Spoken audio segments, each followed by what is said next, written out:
Que a graça e a paz do Senhor Jesus Cristo esteja convosco, meus irmãos e minhas irmãs. Como vocês estão hoje? Eu desejo que bem. Meus irmãos, estou dando continuidade ao estudo bíblico do Evangelho segundo Lucas. No capítulo 20, no versículo 20 diante, está escrito: E observando-o, mandaram espias, que se fingissem justos para o apanharem na alguma palavra, e o entregarem à jurisdição e poder do presidente. E perguntaram-lhe, dizendo: Mestre, nós sabemos que falas e ensinas bem e retamente, e que não consideras a aparência da pessoa, mas ensinas com verdade o caminho de Deus. É-nos lícito dar tributo a César ou não? E entendendo ele a sua astúcia, disse-lhes: Por que me tentais? Mostrai uma moeda, de quem tem a imagem e a inscrição. E respondendo eles disseram: De César. Disse-lhes, pois então: Dai, pois, a César o que é de César, e a Deus o que é de Deus. E não puderam apanhá-lo em alguma palavra, alguma diante do povo. E maravilhados da sua resposta, calaram-se, até que por enquanto.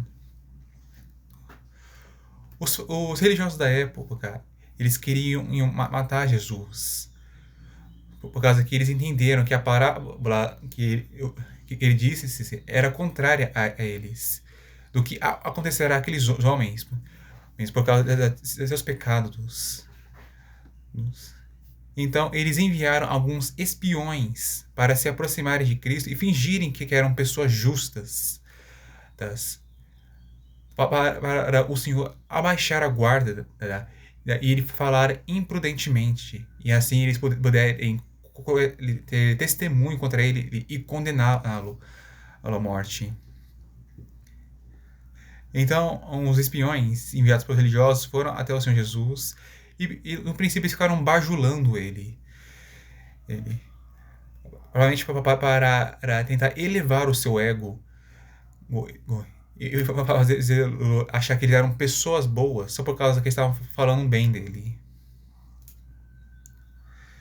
Mas então eles perguntaram: é lícito dar tributo a César ou não? O Senhor Jesus ele já havia entendido tudo que estava acontecendo ali. Ele entendeu que aquelas pessoas elas eram falsas e elas que queriam era simplesmente condená-lo. Então tentaram pôr ele contra a parede, dando uma questão para resolver. Eles devem dar tributo a César, o imperador romano, ou não? O Senhor Jesus não podia simplesmente dizer sim ou não, porque dependendo da resposta, isso poderia causar problemas. Segundo do que eu vi, se ele dissesse sim, assim, os religiosos eles iriam como posso dizer, acusar algo de ser como que a favor do Império Romano. Não. Para fazer, então... perdão, estou confundindo com outro caso.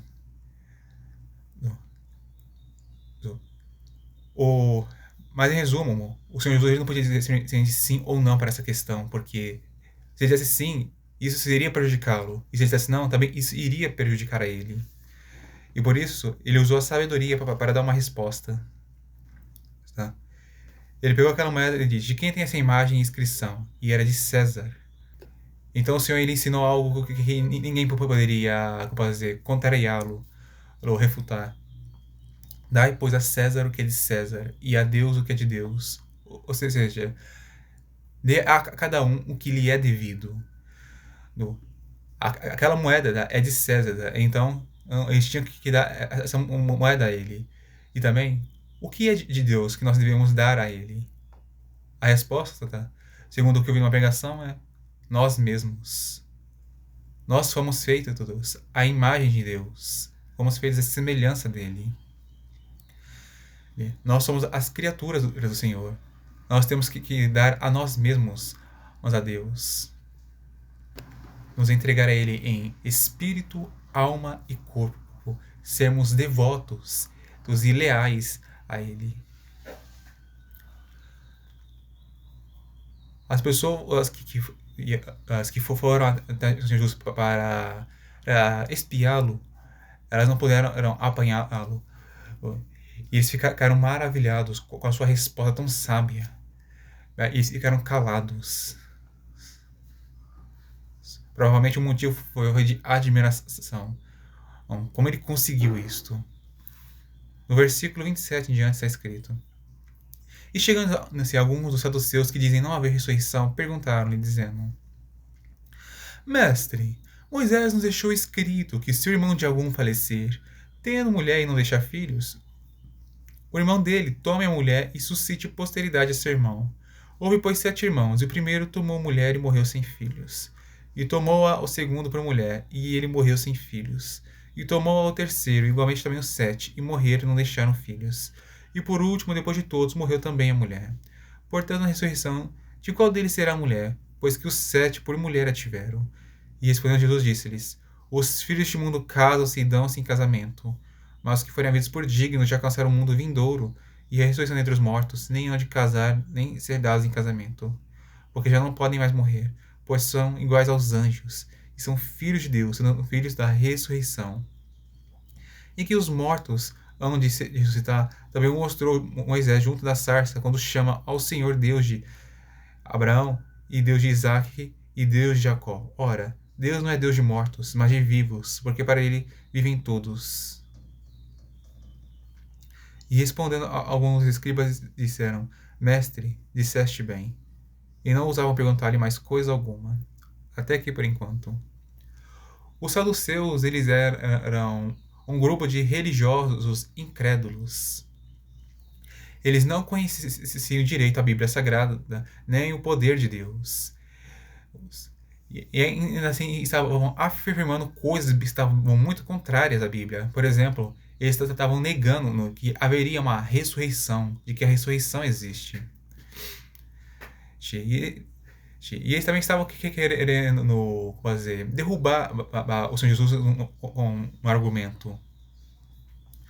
Usaram um certo caso na lei de Moisés. Se algum homem tivesse uma mulher, mas ele morresse sem deixar filhos, o irmão deste homem deveria se casar com essa mulher para que ele gerasse filhos com ela e ele desse continuidade ao nome do falecido. Houve então esse caso em que 7 irmãos se casaram com a mesma mulher, mas nenhum deles deixou filho. No final, a mulher também ela morreu. Eles queriam saber então. Eles pensavam, a ressurreição não existe, mas então eu quero saber a resposta dele. No dia da ressurreição, qual desses homens vai ter a mulher por esposa, visto que todos eles já tiveram por esposa? Apenas um deles vai se casar, ou então todos eles vão ter como que um harém inverso? Isso. Mas então também o Senhor Jesus ele falou com sabedoria e também usou as escrituras para provar a verdade. Ele disse que os filhos deste mundo casam e dão esse casamento. Mas os homens e mulheres que forem havidos por dignos do mundo vindouro, isso quer dizer, dignos nos novos céus e nova terra, e também de ressuscitar dentre os mortos na primeira ressurreição, os homens não se casarão e as mulheres não serão dadas em casamento. Porque eles já não podem mais morrer. Isso mostra que um dos propósitos da sexualidade é a sobrevivência. As pessoas gerarem filhos para povoarem a terra e também garantirem a sua própria sobrevivência.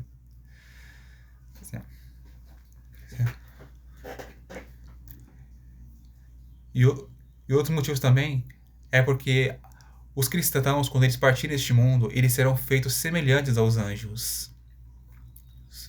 Os anjos, eles são poderosos e imortais. E também, eles são solteiros.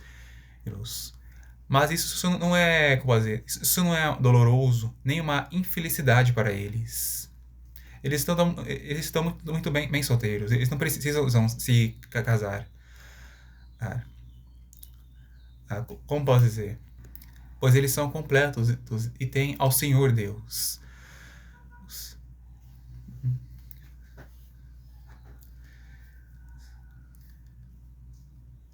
E outro motivo também revelado aqui na Bíblia é porque os cristãos eles são filhos e filhas de Deus. Por isso eles também não vão se casar nem ser dados em casamento. como posso dizer, os cristãos neste mundo, que estão casados, eles estão casados com suas irmãs na fé e com seus irmãos na fé. E isso aqui não é incesto. Mas quando chegar o tempo em que eles serão levados aos céus, eles já não serão mais marido e mulher um do outro, mas sim irmão e irmã, e se relacionarão assim também, fraternalmente. Mas o que acontecerá com os casais quando eles partirem neste mundo para o céu? A Bíblia ela não revela isso, mas eu quero dizer o que eu acredito. Quando Deus ele disse em Gênesis, não,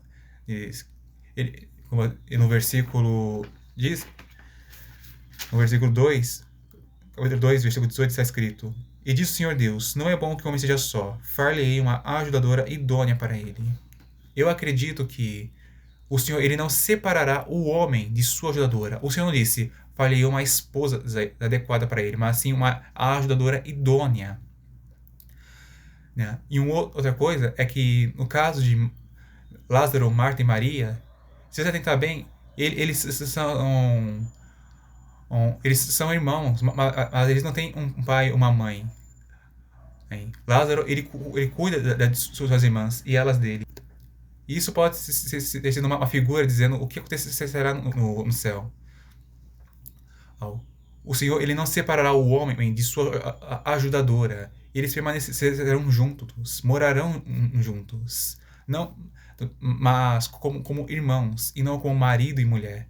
Se algum irmão teve apenas uma esposa nessa vida, e ela era cristã, então ele terá uma só irmã consigo em sua morada celestial. Mas se ele teve mais de uma mulher nessa vida, então ele terá mais de uma irmã consigo na morada celestial. Acredito que isso acontecerá, mas se é assim, eu não sei. O Senhor o sabe.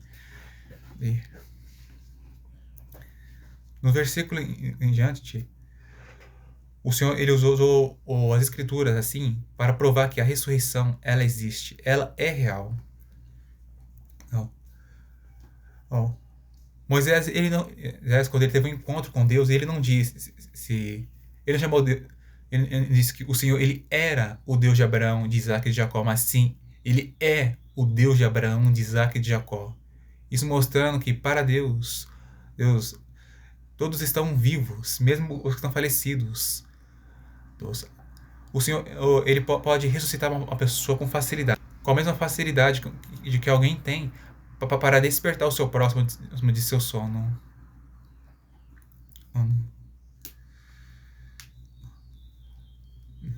Os escribas, quando eles ouviram essa resposta, eles elogiaram o Senhor. O Senhor disseste bem.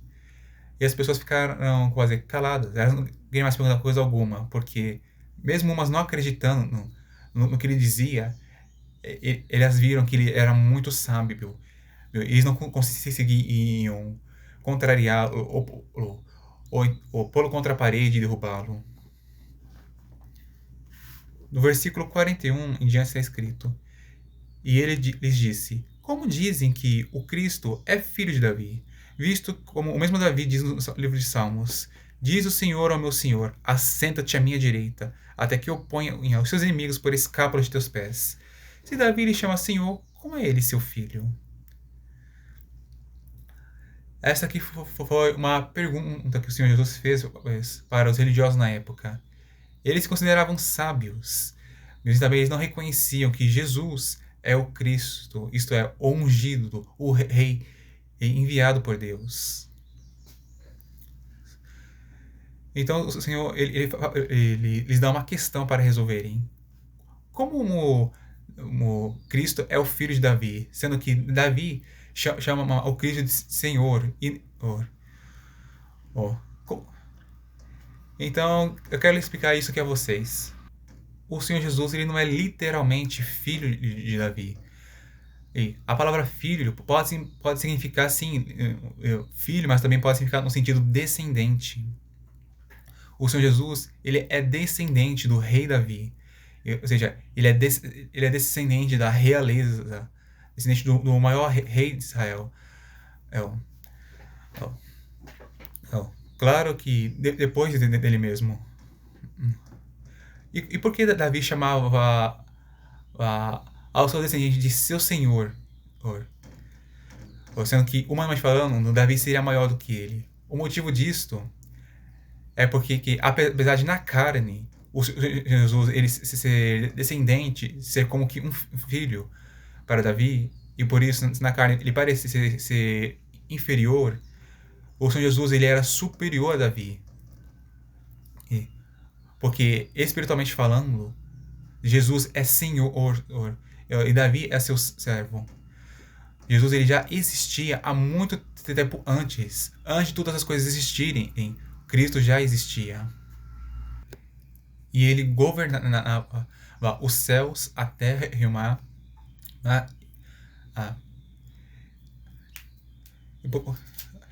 Por isso, posso dizer, o Senhor Jesus estava muito acima do rei Davi. E tanto porque ele era Senhor, como também porque ele era Deus.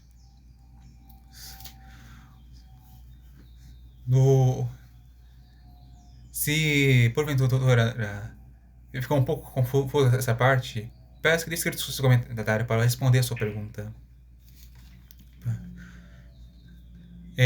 No versículo 45, 47, Jesus disse: E ouvindo todo o povo, disse Jesus aos seus discípulos: Guardai-vos dos escribas, e querem andar com vestes compridas, e amam saudações nas praças, e as principais cadeiras sinagogas, e os primeiros lugares nos banquetes, que devoram as casas das viúvas, fazendo por pretexto longas orações. E estes receberão maior condenação. O Senhor Jesus ele nos deu um mandamento para nós, seus discípulos, que nós devemos nos guardar dos escribas, mas que hoje em dia nós devemos nos guardar das pessoas que são semelhantes aos escribas. Aqueles homens, eles queriam chamar a atenção dos outros para si mesmos. E eles também amavam a glória dos homens. E eles se aproveitavam das viúvas, eles se aproveitavam das pessoas mais vulneráveis e que estavam desamparadas para tomar para si os bens delas. E, segundo que pesquisei, e para disfarçarem os seus roubos, eles faziam por pretextos, eles ficavam fazendo longas orações. Então, eu não sei ao certo se eles roubavam enquanto elas estavam distraídas, ou então será isto. Eles praticavam tradições religiosas para enganar elas, fazendo elas pensarem que, na verdade, que eles foram enviados por Deus e que elas deveriam dar os seus bens a eles. Porque se elas fizessem isso, elas seriam abençoadas. Mas aqueles homens eles não vinham de verdade do Senhor. Eles enganavam as pessoas e se aproveitavam delas. Nós devemos nos guardar desse tipo de pessoa para não sermos semelhantes a elas. Nós não devemos chamar atenção para nós mesmos, mas sim para Deus. Nós devemos amar a glória do Senhor e não dos homens. Nós não devemos buscar glória para nós mesmos, mas sim buscar glória para o nosso Senhor. E também não devemos nos aproveitar das pessoas desamparadas, das pessoas mais fracas, e vulneráveis. E também não ficar usando o nome do Senhor para pecar, justificar nossos pecados. Nós devemos usar o nome de Deus de maneira que o honra, e não de uma maneira que desonra e envergonha Ele. Bom, meus irmãos, esta foi a mensagem de hoje. Se vocês gostaram dela, peço que apertem o botão de gostei e também se inscreva no meu canal e compartilhe este vídeo para os seus, por favor. Deixe seu comentário se alguma parte desse vídeo você não entendeu e quer que eu explique melhor. E peço a vocês, meus irmãos e minhas irmãs, que assistam meus outros vídeos no YouTube para que vocês conheçam a palavra do Senhor e também sejam abençoados por ela. E conheçam mais ao nosso Deus e ao nosso Senhor Jesus Cristo. Que o Senhor abençoe cada um de vocês, meus amados e meus queridos irmãos e minhas irmãs. E até a próxima, se Ele quiser.